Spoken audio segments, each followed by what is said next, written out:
Boa noite a todos.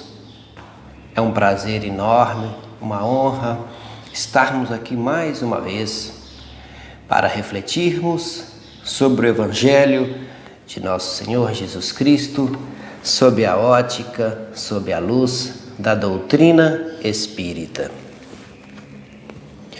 Hoje vamos tratar de um tema bastante interessante sobre a felicidade. A felicidade é desse mundo, a felicidade não é desse mundo. Podemos já sermos felizes nesse atual momento da nossa vida, nesse atual momento de nossa escala evolutiva. Então vamos tratar desse assunto hoje, muito importante, sob a ótica da doutrina espírita. Felicidade. O único destino traçado para nós por Deus é a luz, é a perfeição, é a plenitude, é a felicidade. No Livro dos Espíritos, livro 4, capítulo 1, no item 920, Kardec pergunta aos espíritos: o homem pode gozar sobre a terra de uma felicidade completa? O homem pode gozar sobre a terra de uma felicidade completa? Resposta dos espíritos: não. Haja vista que a vida lhe foi dada como prova ou expiação, mas depende de cada um de nós amenizarmos nossos males, nossas dores, sofrimentos e sermos felizes tanto quanto possível, tanto quanto se puder ser sobre a terra.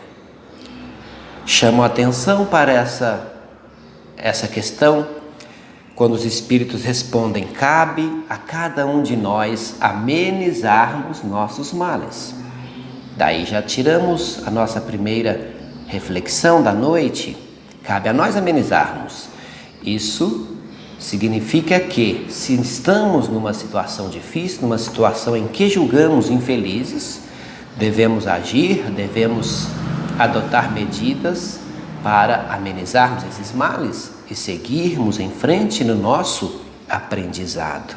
Por que sofrer desnecessariamente? Por que não amenizarmos nossos males? Então é a nossa primeira reflexão desta noite. Mas a felicidade, ela não está apenas no destino final de cada um de nós. Ela está no nosso caminhar, ela está presente no agora, no hoje, aqui, agora. A felicidade, contudo, ela é inerente, ela é referente ao grau de depuração do espírito. Ou seja, quanto mais nós quanto mais nós somos desprovidos dos vícios, seremos mais felizes. Quanto mais desprovidos dos vícios, teremos condição de ser mais felizes aqui mesmo, na Terra, nesse momento. Quanto mais desprendidos dos valores ilusórios da matéria, mais felizes seremos. Esta é a questão. Se no solo árido do nosso coração o adubo tiver que ser as lágrimas, deixemos brotar nesse coração as sublimes virtudes. Às vezes o nosso coração está meio árido. Para fertilizá-lo são necessárias às vezes as lágrimas, a fim de que nós possamos aprender e readquirirmos as virtudes, adquirirmos novas virtudes, deixar florescer e brotar as virtudes que já temos no coração, pois todas elas estão já conosco. A questão é de nós mesmos permitir que elas floresçam, que elas brotem. O enfoque, no entanto, precisa mudar. A nossa percepção precisa mudar. Nós somos o artífice, o construtor do nosso próprio destino. As chaves que abrem as portas para a construção do nosso destino estão nas nossas mãos.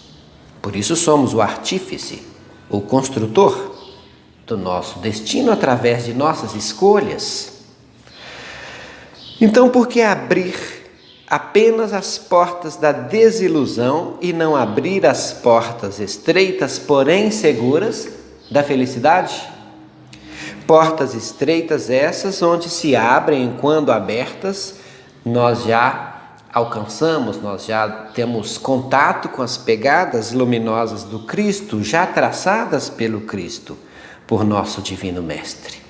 Mais uma vez é a questão de escolha. É uma questão de escolha, é o nosso livre-arbítrio. Mas a felicidade não está, como eu disse agora há pouco, apenas no destino final de cada um de nós. Essa é a felicidade completa, plena, a plena iluminação do ser. Ela está no nosso caminhar, ela está presente aqui e agora. Ela está presente aqui e agora. Não vamos esquecer esse ensinamento. Se nós nos voltarmos agora, se nós nos apegarmos agora às leis divinas, nós conquistaremos agora a felicidade, tão intensa quanto comporta a nossa existência grosseira, tanto quanto comporta a nossa indumentária física. Haja vista que no nosso momento evolutivo, na nossa condição de encarnados, sentimos algumas necessidades ainda, de certa forma, primitivas, como fome, como dor, como frio. Então, na medida do possível, de acordo com esta condição evolutiva, a gente pode alcançar a felicidade em graus maiores do que imaginamos. O que representa uma noite ruim em uma hospedaria precária, diante de uma viagem duradoura, eterna e maravilhosa. Você passa uma noite ruim, uma noite razoável numa hospedaria, mas a recompensa é muito maior do que esse sacrifício. Quando a gente pensa assim, priorizando as conquistas espirituais, o raciocínio passa a ser esse: priorizando as conquistas espirituais em detrimento das materiais. As materiais são importantes, mas não devem ser a prioridade. O homem que está compenetrado, consciente na sua destinação futura, ele enxerga a vida corporal como uma estada temporária.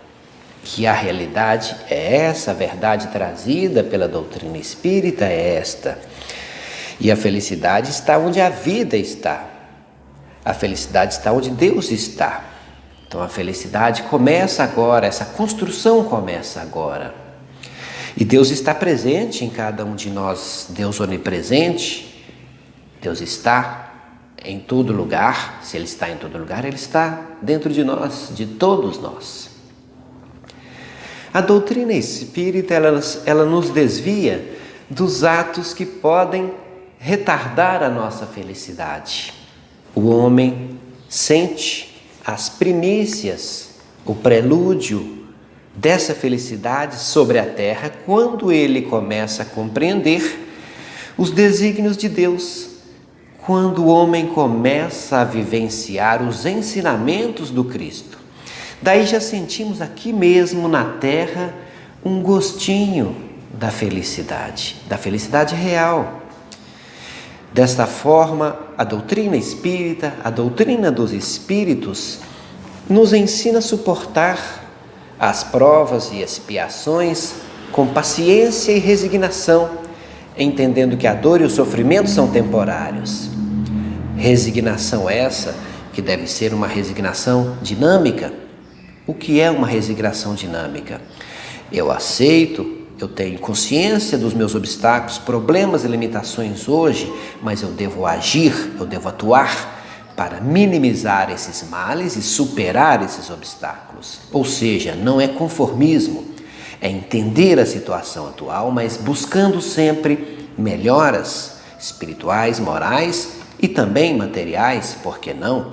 na medida da sua necessidade, na medida da nossa necessidade.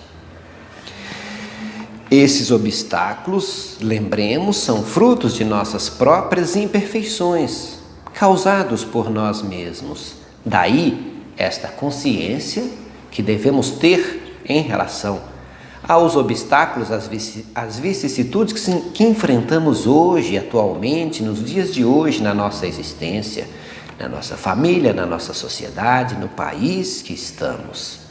Não caímos aqui de paraquedas, nada disso é por acaso. Há por trás disso tudo uma organização, porque as leis divinas preponderam em todo o universo. Vou dar um exemplo nessa questão, nesse raciocínio. Você imagine que tem uma pessoa, um ser humano, um homem, uma mulher que estão acometidos de uma doença grave, incurável, uma doença fatal, em que você tem poucos dias de vida.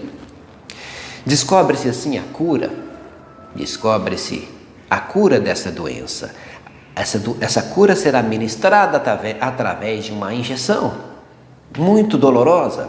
Imaginem aquela antiga benzetacil, a penicilina, que dói muito. Mas aí eu pergunto, quem não vai querer tomar a injeção, que vai doer em alguns segundos, vai arder por 1 minuto e vai passar?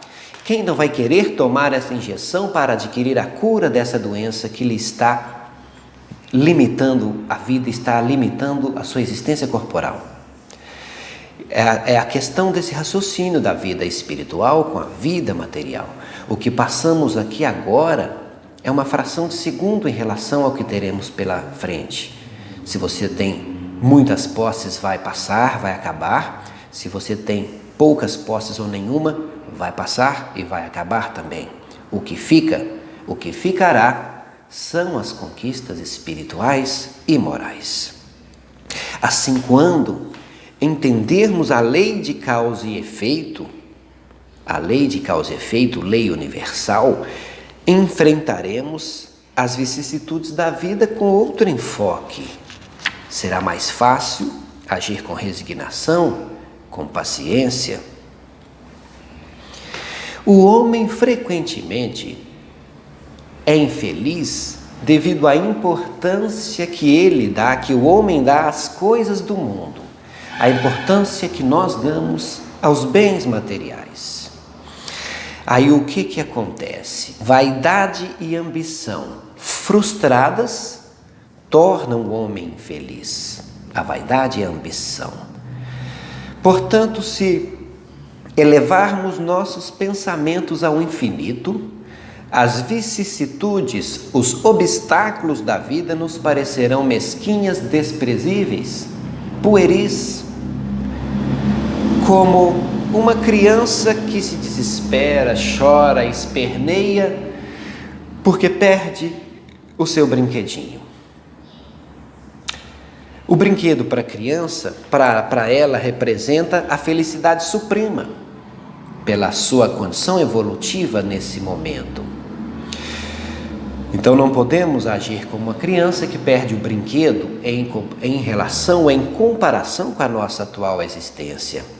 Temos que sempre olhar para frente com a visão para a vida futura, aprendermos, trabalharmos, agirmos, como eu disse, mas focando com a percepção voltada à vida futura, à eternidade, à imortalidade da alma, à nossa imortalidade. Tivemos um início, mas não teremos um fim.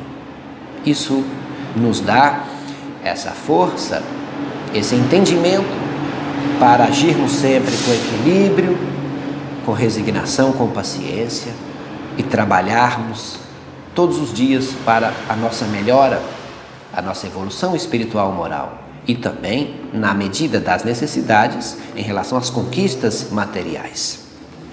O sentimento cristão nos traz o sentimento de um futuro melhor. E a doutrina espírita nos dá a certeza de um futuro feliz, nos dá a certeza de um futuro melhor. Analisando o nosso tema da noite, a felicidade, a gente ainda pode chegar a algumas outras reflexões sobre a felicidade. A felicidade é deste mundo, não é? A gente já chegamos a algumas conclusões, mas vamos continuar trabalhando o tema. A felicidade acontece quando a realidade se ajusta às nossas expectativas. Ou seja, em outras palavras, quando nossas expectativas, nossos desejos se tornam realidade.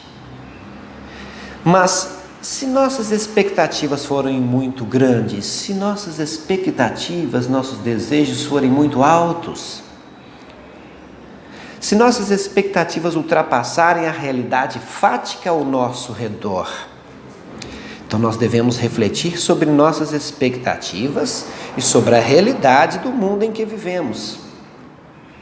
Exemplo, vamos exemplificar para entender essa questão da expectativa com a realidade.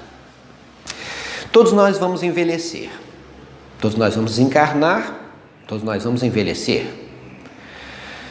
Se alguém tiver a expectativa de que não vai envelhecer nessa existência corporal, essa expectativa vai confrontar com a realidade, ela está contra a realidade, o que lhe propiciará provavelmente momentos infelizes, momentos de infelicidade. E a realidade não se ajustando às nossas expectativas, a felicidade estará, portanto, comprometida. Em outras palavras, se ficarmos adstritos, presos a esta evolução, a esse momento da vida física, aí a felicidade não é desse mundo. A percepção tem que mudar, o enfoque tem que mudar. Se nossa expectativa, se nossos desejos se circunscrevem apenas a essa existência corporal, tendo essa existência corporal como definitiva, como verdadeira, ou seja, o princípio da unicidade das existências, se acreditarmos que só temos essa existência, a concepção da felicidade está comprometida. Então, esse ponto de vista, nos focando, ligando a vida futura a essa pluralidade de existência, nos facilitará muito no nosso dia a dia. Propiciará um raciocínio, uma interpretação que nos facilitará o aprendizado nesse momento em que estamos. A felicidade, ela acontece quando, como eu acabo de dizer, quando a realidade se ajusta às nossas expectativas.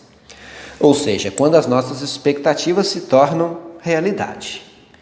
As nossas expectativas se tornando realidade é um pressuposto já da alegria que chegará a nos levar à felicidade.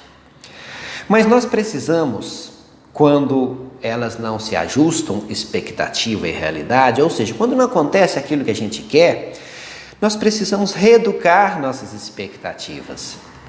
Precisamos aprender a assimilar conteúdos que vão amadurecer, que vão priorizar nossas expectativas. E qual seria esse conteúdo que vai nos reeducar nesses desejos, nessas expectativas? Esse conteúdo está no guia e modelo da humanidade. Esse conteúdo é o Mestre, é Ele próprio, o guia e modelo da humanidade, nosso Mestre Jesus. Esse conteúdo está também, esse guia, na doutrina espírita, como eu acabo de dizer, nessa concepção, nesse entendimento da pluralidade das existências corporais. Então, no nosso projeto de felicidade, nós precisamos misturar projetos materiais e projetos espirituais. Ambos são importantes, mas tem uma questão, nós vamos priorizar quais projetos? Quais são mais importantes para a nossa vida como um todo? Os projetos materiais, projetos temporários, projetos infantis, ou devemos priorizar projetos eternos, projetos espirituais, levando em conta a imortalidade da alma? Nós sabemos, nós temos na nossa consciência as leis divinas, então nós sabemos quais projetos devemos priorizar. Outra questão relativa à felicidade, a prece, a oração. Vamos entender um pouco essa questão. Quando a gente reza, quando a gente ora, estamos educando nossas expectativas, estamos educando nossos desejos. Como assim? Vejam, se nossa oração for atendida, que a oração serve para louvar a Deus, serve para agradecer, serve para pedir, mas geralmente a gente usa a oração para pedir. Então, se nossa oração for atendida, significa que o nosso desejo está alinhado com a realidade de Deus, com a realidade divina. Ou seja, o que nós estamos pedindo está alinhado, está de acordo com os desígnios de Deus. Quando a nossa prece é atendida, aí está tudo bem, né? A gente conseguiu o que queria no nosso pedido. Mas se a prece não for atendida, aí precisamos ajustar nossos pedidos, ajustar nossos desejos e entender que os desígnios de Deus, entender que Deus sabe o que é melhor para cada um de nós.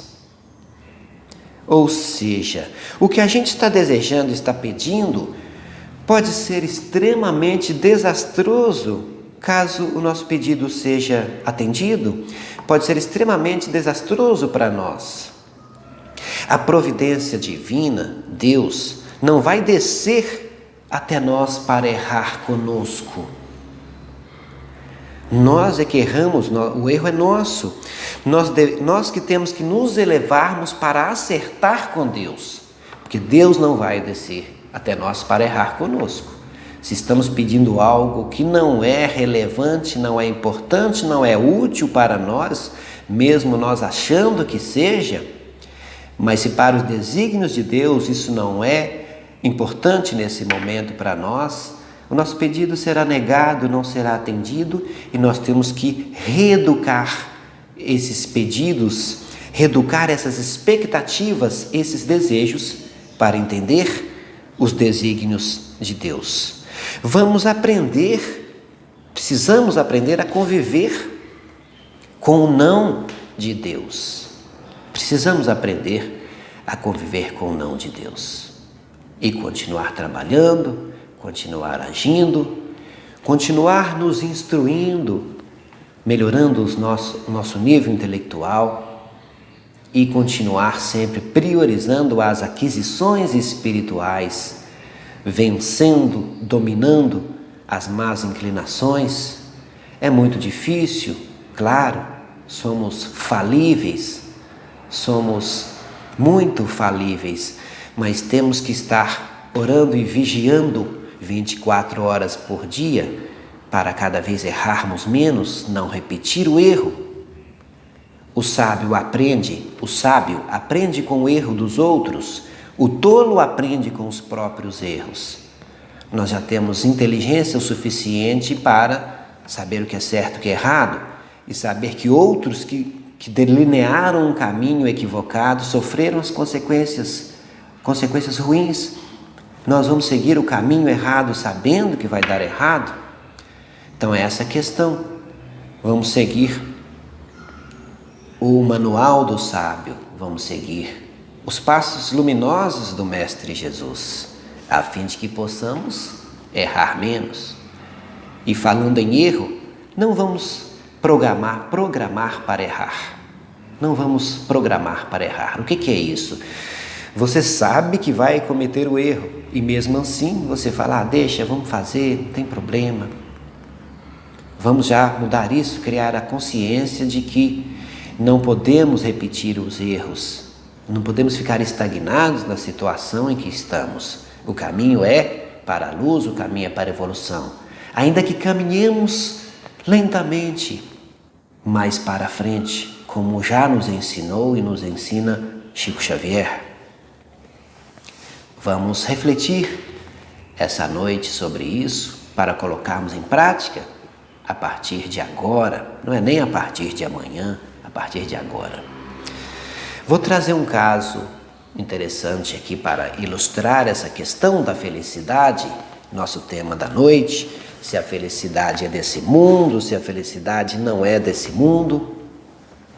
Então vou trazer um caso bastante interessante, provavelmente ocorrido no Rio de Janeiro, no começo do século XIX, porque trata-se de uma passagem com um poeta representante do parnasianismo, o poeta Olavo Bilac, que morou grande parte da sua vida no Rio de Janeiro. Eu acredito que em 1900 e pouquinho, que ele desencarnou em 1918, então em 1900 e pouquinho deve ter acontecido esse fato com o poeta Olavo Bilac.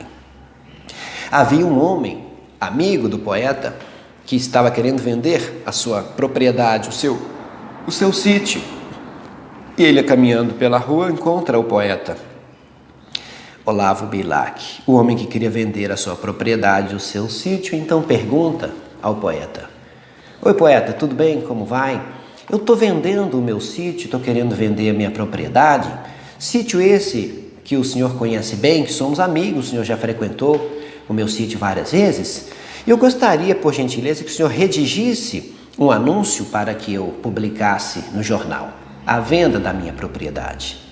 O poeta então disse: não, tudo bem, faço, vou redigir um anúncio para você, me empreste aí uma caneta e um papel, que eu vou fazer um anúncio. E assim o poeta escreveu: vende-se encantadora propriedade, onde cantam os pássaros ao amanhecer em extenso arvoredo. É cortada por cristalinas, marejantes e refrescantes águas de um ribeirão. A casa nela existente é banhada pelo sol nascente. Oferece a sombra tranquila das tardes em sua confortável varanda.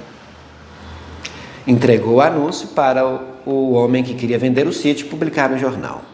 Passados alguns dias, algumas semanas, o homem que queria vender o sítio encontra o poeta na rua, Olavo Bilac. E o poeta então pergunta ao homem: e aí, tudo bem?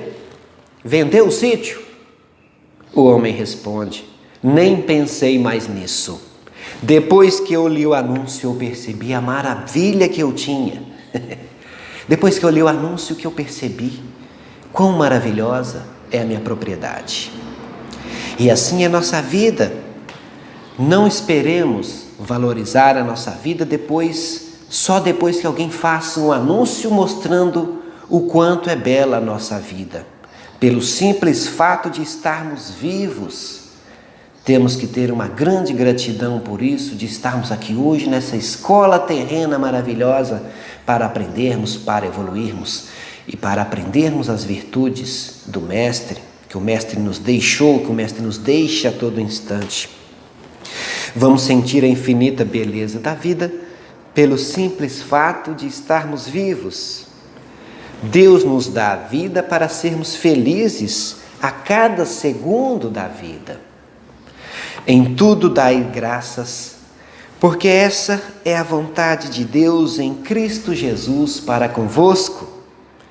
Já nos ensinara Paulo na sua primeira carta aos Tessalonicenses, capítulo 5, versículo 18. Então deixamos assim a nossa reflexão da noite sobre a felicidade. Creio que já temos um assunto, uma reflexão, um tema para chegarmos às conclusões devidas, cada um chegando à sua conclusão, mas vamos procurar ser felizes, vamos procurar valorizar tudo que nós temos, ter gratidão a Deus e, claro, sempre procurar conquistar as coisas materiais, espirituais e morais, mas como frisei bastante no nosso encontro, vamos priorizar as conquistas espirituais e morais, que estas sim nos conduzirão à felicidade completa, à felicidade plena. Muito obrigado a todos que estiveram conosco até agora. Estamos nessa palestra hoje aqui de domingo, na comunidade espírita Irmã Sheila, aqui em Varginha, sul de Minas, para todos os amigos de Varginha, de Minas, e você em qualquer lugar do Brasil que tenha a oportunidade de nos assistir. A gente fica honrado com a sua presença, desejando sempre tudo de bom a você, tudo de bom à sua família, e que todos nós, seres humanos, caminhemos rumo à luz, seguindo as pegadas luminosas do nosso Mestre Jesus. Vamos finalizar com uma oração, nossa oração de fechamento, para que todas as luzes da espiritualidade de nosso Mestre venham até nós e permaneçam conosco. Mestre Jesus, divino amigo, que a tua luz, tua iluminação, tua harmonia possa nos atingir, nos conquistar e permanecer conosco, a fim de que caminhemos sempre seguindo os teus ensinamentos, orando, vigiando, para que cada dia possamos ser seres humanos melhores do que somos, sentindo e aprendendo que a cada dia a gente caminha para a luz. Obrigado a todos, uma boa noite para vocês e até a próxima, se Deus quiser.